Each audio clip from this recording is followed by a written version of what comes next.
Hi, I'm Lisa, and welcome to the Simply Healthy Kitchen. Today, we're going to be talking about the foundation of it all. I'm talking about pizza dough. Let's go!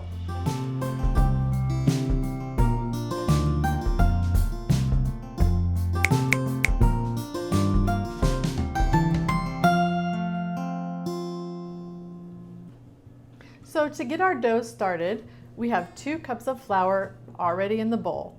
This flour happens to be an organic, unbleached white flour. You can use half and half if you want some golden wheat in there with some white, or mix some wheat and white. I do that often. You won't get as much rise. It'll be a little thinner, a little more cracker-like. I like it that way. It's up to you. Do it whatever suits you. Then we're going to add a teaspoon of yeast. And you notice my ingredients are all out here already. I like to have them so that they are room temperature. And when I put my yeast in, I'm going to put it on one side of the bowl. Then I'm going to add a teaspoon of salt. And that teaspoon of salt is going to go on the other side of the bowl. Why? Because salt inhibits yeast. And we don't want anything to inhibit this rising and the fermentation that the yeast lends to our dough. All right, the next thing we're going to add is some olive oil. This is 2 tablespoons of olive oil. Get the best quality you can find because it does lend its flavor to your dough. You get crummy olive oil, it's kind of gonna make crummy dough. All right, notice I don't have any utensils to stir with. These are the best utensils to mix with. So here we go. I'm just gonna start mixing that. And then I have 2/3 of a cup of water. And this water is not warm water. And when I used to make dough, I used to always use warm water. But I learned since that the cold water allows the yeast a more gentle fermentation, which lends itself to a softer bread in the end, a softer dough, a softer crust, a softer breadstick with the right amount of crunch and crack. So my goal is to get this just wet enough so all of the flour comes together, all the ingredients come together and away from the side of the bowl. So right now my hands are a little sticky, but that's going to change in a minute. Can you see all the flour that's left on the bottom here?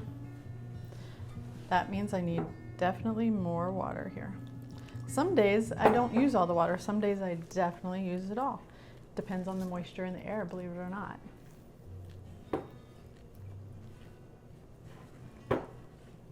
We're getting there.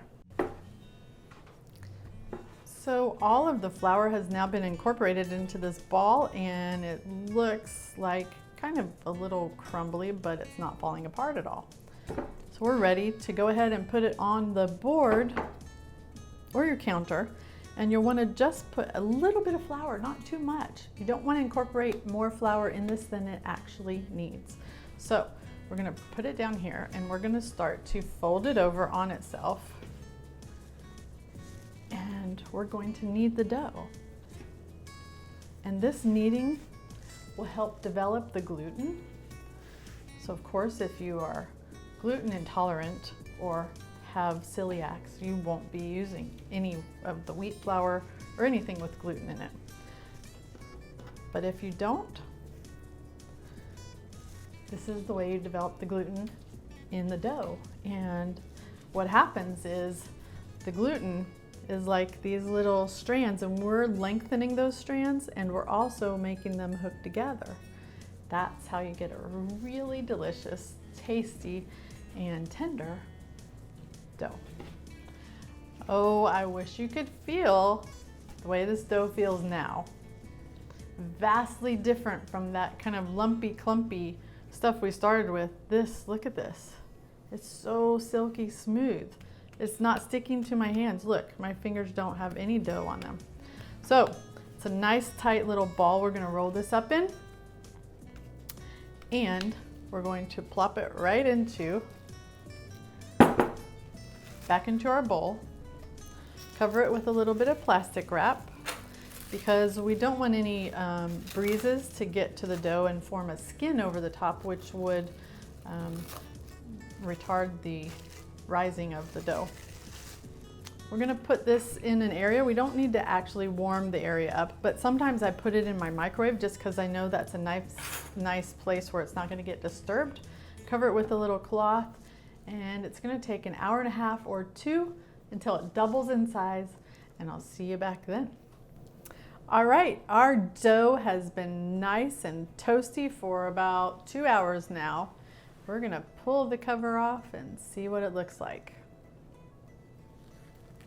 Look at that, isn't it beautiful? It's double, actually it's a little more than double in size.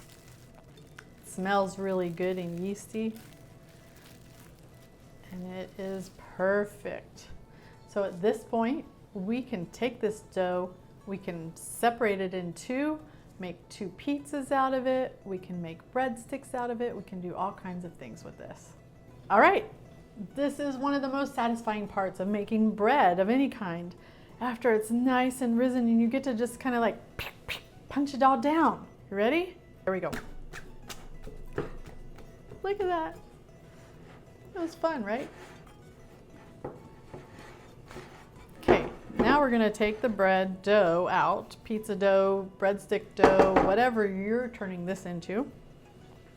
Dust just the tiniest bit of flour on the board because all the flour that's in here the gluten has been worked and conditioned, and this flour hasn't, so we don't want to put much more into it. So we're gonna go ahead and I want to take about half of this dough right now.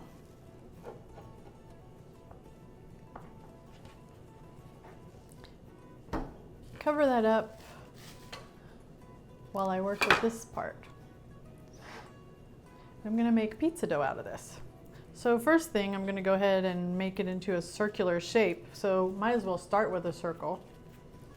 Unless you want a square or rectangular pizza, which is fine.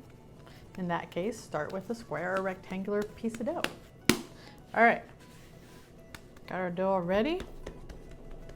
Tiny little bit of flour on the board, tiny little bit of flour on our rolling pins so it doesn't stick. And we'll just start rolling. You can do this with your hands.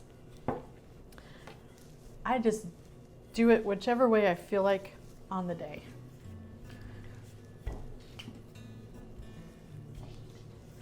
See all these little air bubbles that are in the dough?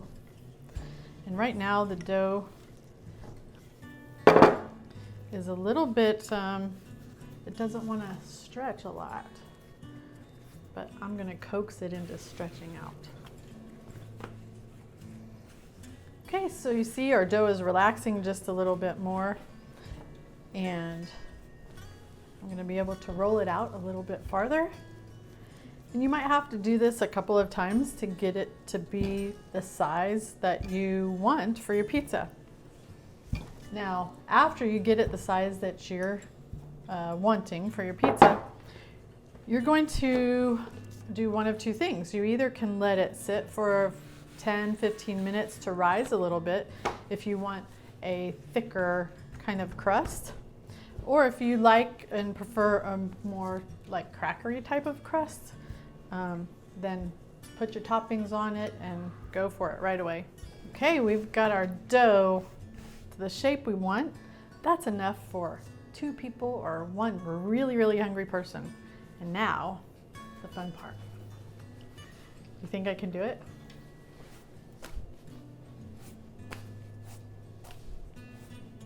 I did it. All right, so you're ready now to take this dough and turn it into a yummy, delicious pizza. If you'd like some recipes for pizza, check the links below.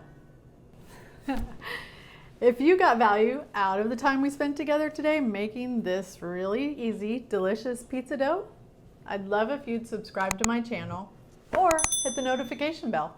You'll be notified every time I come up with something simple, healthy, and tasty right here for you in the Simply Healthy Kitchen.